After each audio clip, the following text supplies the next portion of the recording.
Thank you, Sharina and Pierre. Hello, everyone. My name is Viola. I'll be representing PERMIAS Nasional. Here with me today, we have the head of global marketing and the chief marketing officer of HP 3D Digital Printing. Please give a warm welcome to Ibu Sonita Lontoh. Hi, everyone. Hello. Good morning, good afternoon, good evening. Glad to be here. Hello, Ibu. It's nice to finally see you again. Ibu, we have a lot of millennials joining us here today who truly admire you and the work that you've done. Ibu, as one of the few Indonesian female C-level executive at a Fortune 100 Silicon Valley company, can you share about your leadership principles? What experiences led you to develop them? Great question, Viola. So I think I'll share my perspective more from the business side because that's really where I am. I think over time, my leadership principles have really evolved, but in general, they can be summarized as follows, again, from the business perspective. So the first, I think leaders are customer focused, they really take the time to understand the customer's pain points and can articulate how their company's solutions are actually helping to solve customers' problems. And then second, I also believe leaders are they act like owners. They think long term and will never sacrifice long term value for short term gains. And the last pillar of leadership that I think is very important and is a journey for everyone is I truly believe that leaders develop other leaders instead of other followers. And so there is like this concept of the leadership journey and the 5 levels of leadership by John Maxwell. So he's a very famous leadership guru here in the United States that basically says most people, they start their leadership journey by being a positional leader, which means people follow them primarily because of their titles or their positions, And this is the lowest level of leadership. It's the easiest, but it's also the least rewarding.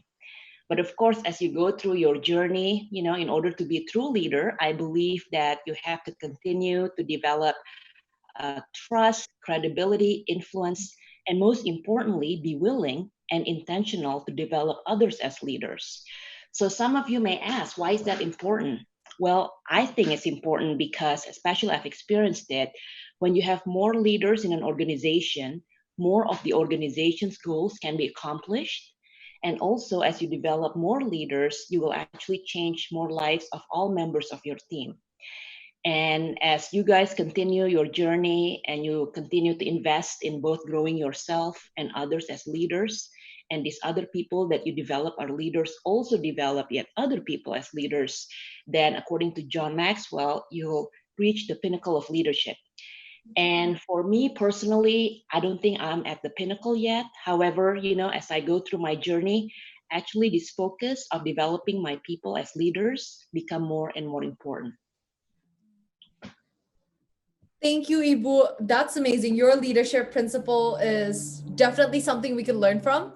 Ibu, in some of your industry keynotes, you talked about the importance of having a growth mindset to succeed in the midst of all of these disruptions happening around us. Can you share some perspective on how one could develop a growth mindset? Yeah, another great question, Viola. So growth mindset, I think this is a word that is used often, and I think everyone has slightly different definition. For me, when I think about it, I think growth mindset is really about having the right positive attitude and always looking for ways to improve yourself. And one way that I notice many people do this is by seeking constructive feedbacks. And Viola, I actually have a short story about this, personal story, that really showcase, growth mindset and dealing with constructive feedbacks. So I went to college in the US and I went to university, that had a lot of high achievers, as you know. And some of my classmates were Olympic athletes. And that were actually the first time that I noticed, growth mindset, and in particular, how different people deal with constructive feedbacks. So what's interesting is most people are actually not good at dealing with feedbacks. In fact, most of us are terrible at it, okay? And you guys might ask, why is that? Well, I read a study by Harvard University that said feedbacks physiologically triggers 3 main reactions in human beings. So the first reaction is they call it the truth trigger. So basically, our first reaction when we hear feedbacks is to look for what's wrong with the feedback. And then the second reaction is the relationship trigger, which basically means how we feel about the feedbacks is partly determined by who's giving us the feedback. Is it someone that we respect or not? And then the third one, which I thought was the most important, was the identity trigger, which is how we internalize the feedbacks, generally determined by the stories that we tell ourselves about the feedbacks. And so going back to the Olympic athletes, classmates, and do you guys want to guess kind of like who's the happiest among the gold and the silver and the bronze? Well, the bronze. Of course, the gold, because the gold just won, gold medals, right? I mean, of course, they're the happiest. But what was surprising, the second happiest was actually the bronze medalist and not the silver. And the reason for that was because, the first reaction, when you really think about it, right? The first reaction of the silver is, oh my God, I just lost gold. But the first reaction of the bronze medalist is like, oh my God, thank God, I just medaled. So as you can see from this example, it all depends on your frame of mind, your mindset, But what I noticed about these high achievers were, regardless of what their first reactions were, they continued to seek for constructive feedbacks because they wanted to continue to grow and improve themselves. So very, very important, I think, to have that growth mindset and always wanting to improve yourself. Yeah, I agree. Well, I think as millennials, we should be able to deal with constructive criticism and take it into a positive light into improving ourselves. So, Ibu, in the past decade, you've been involved with several leading companies at the forefront of disruptive and innovative technologies, which has led to HP calling you to lead their global marketing for their new high-growth 3D printing and digital manufacturing business. Ibu, can you share how we can inspire more innovation and creativity in the workplace? Another great question. Yeah, I don't think there is a one template or one size fits all with regard to inspiring innovation and creativity. But of course, over the years, I found there, just a few guiding principles that at least personally I found to be helpful in trying to foster creativity and innovation in the workplace.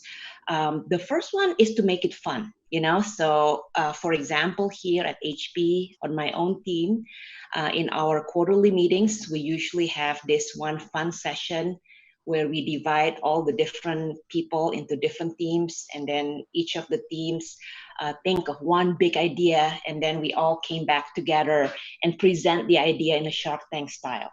So it's fun, it's competitive, people become very competitive, and it's actually very amazing all the creative and innovative ideas that they came with. And the second, I think, is to just make creativity and innovation to be part of your everyday operations. I think some companies mistakenly believe that, in order to be creative or innovative, it's like this one separate magical thing that's separate from their day-to-day operations. But from experience, I found that that's actually not true, because employees can be very innovative and creative when they're just trying to solve their everyday problems, and we're experiencing that right now, in the COVID situation, where we have to pivot our plan, because of the COVID. There is no more physical events. A lot of the campaigns that we've planned, might be irrelevant. You have to pivot. And then the second, of course, during this coronavirus pandemic, you have to achieve more with less, because there are less resources, less budgets. And then last but not least, you're still trying to deliver superior customer experience to your customers. Yeah. Thank you for sharing, Ibu. As a fellow millennial, I believe that the advice you gave is truly something that we should keep in mind as future leaders in our own respective fields, whether it is in tech or government. I think hosting games and just keeping, brainstorming on a day-to-day basis would encourage us to, be more innovative. Ibu, let's now switch gear to talk about women in technology. But first of all, congratulations on your recent induction into the U.S. National Women in Manufacturing Hall of Fame last week. Ibu, can you share more about how we can increase the number of women and women leaders in technology?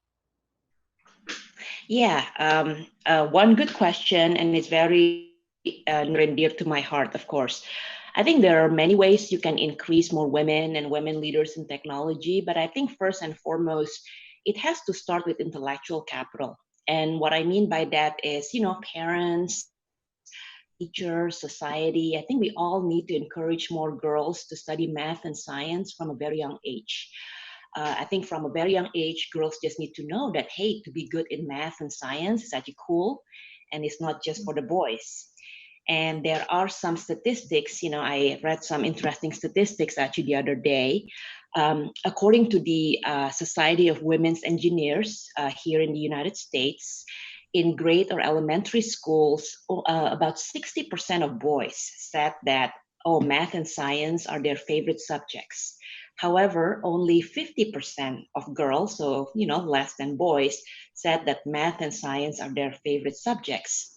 And then when you go to college, to university, and you look at the top 5 states in the United States that actually graduate the most female graduates in engineering and math and science, the percentage is still pretty low. It's only 20%.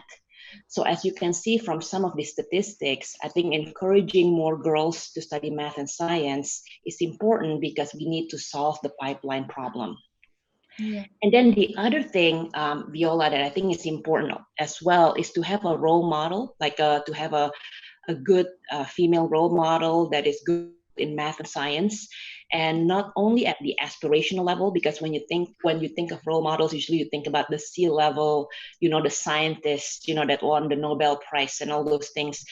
Sure, those are inspirational, but I think you also need role models who are more practical, who are just 1 or 2 steps ahead of you in their careers, so that you can exchange ideas and help each other. And of course, the last, because I came more from the business side, is I think companies and, I'm sure in governments as well, just need to address, the kind of hiring and developing of female leaders in a much more systemic and integrated way. And which means it has to have the full support, full championship support from the highest level, from the board to the CEO to the whole executive leadership team. Yes, indeed, Ibu. I think it's very refreshing to see more women take up leadership positions, even though there's so much more progress to be made. And Ibu, you're an inspiration to many, and thank you for paving the way and showing us that nothing is impossible. And I do believe that women should keep on supporting and empowering one another, and together we can definitely improve gender equality in the workplace. Ibu, what advice would you give to young professionals who want to climb up the leadership ladder? Yeah. So I think first and foremost, I think just understanding and accepting that life is a journey is important. Because when you have that frame of mind, then you enjoy more of a journey. There is no one size fits all, and you focus less on the destination but more on the journey. And of course, for me personally, there are some guiding principles, and I can share some with you guys here. The first one, I think it has been talked about, lots of disruptions happening. The first one is just to keep a growth mindset and to embrace change. Because when you think about it, one of the constant thing in our life is actually change. And so sometimes you might even have to disrupt yourselves before others disrupt you. And then the second is to learn from your mistakes. I think people should not be afraid to make mistakes as long as you reflect and learn and grow from it. And actually, if you're not making any mistakes, that means you're not stepping outside of your comfort zone. And that can be the biggest mistake of all. And the third thing, I think, is also to celebrate small victories. I think some people wait for this big, glorious thing before they celebrate. But the truth is, glorious things, come and go. But every day, I think you need to be grateful and, celebrate your small victories to remind you that you're on the right track, right? And then the last but not least, again, especially for young people here, I would like to encourage you, and I say this in many of my talk, is in addition to focusing on your passion, which is what you like, what you love, which is very important, but don't just focus on that, but, think about how you can combine that passion with your skills, which is what you're good at, and most importantly, with your purpose, which is what the world needs. Yeah, I think That's a really good advice, Ibu. And I believe all of us find it very insightful. Ibu, let's close with one last very important question. What does Indonesia mean to you? Yes, especially today on Indonesia's Independence Day.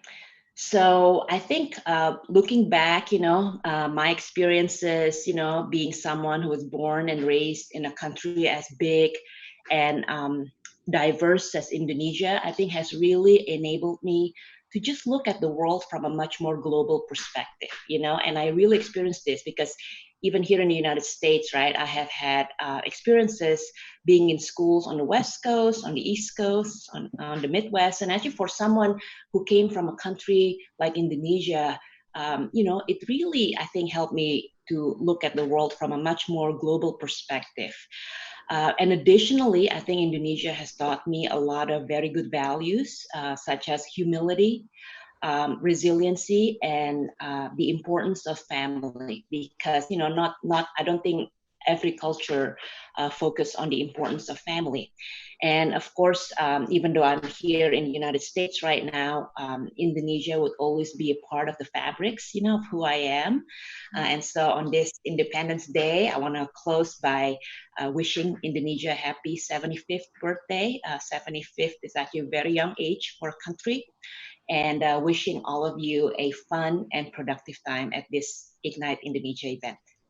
Yes, Ibu, no matter where we are, I believe Indonesia will always be home no matter what. Ibu, sorry, moving on, we have time for one question from the viewer. So Mara here would like to ask, how can we foster confidence in ourselves when we start doubting our own capabilities? Yeah, great question. It's kind of like the imposter syndrome, and it's interesting that the person who asked is a female, because I think this imposter syndrome is a little bit more prevalent in women than men, because you have seen certain men who, even though they don't have the experience, they're very confident. So of course, I think everyone has to develop. Everyone, at the end of the day, I think confidence is about believing in yourself and feeling comfortable in your own skin. And I found that some people have natural abilities to do that, and others it just comes with experience, and everyone, I think, needs to develop their own way of how they can feel confident. So for me personally, I like to prepare for something. I like to at least understand, context, understand the situation, understand the bigger picture, because I feel if I understand the real situation or the audience or the bigger picture, or what the real issue is, it really gives me confidence that whatever solution that I'm presenting, or whatever solutions I'm coming up with, is actually very relevant, and it's suitable for the situation. So again, I think it takes time. Some people are natural, but that's why I would say, while some of you are young, I actually would like to encourage a lot of you to be involved in organizations, like you guys, be involved in an organization, be involved in team sports, because you really learn how to win and to lose, in team sports. And it builds confidence, because everything is just a part of your journey in life. Yeah. Thank you, Ibu. I agree with you. And I believe that we cannot be comfortable without our own approval, and self-confidence is the requisite to great undertakings. So Ibu, thank you so much for chatting with me today. I found today's conversation very insightful, and I hope everyone in our audience did too. Happy Independence Day, Indonesia. I hope that we continue to ignite Indonesia, not just today, but for the years to come. Once again, thank you, Ibu. Thank you very much. Bye-bye. Bye.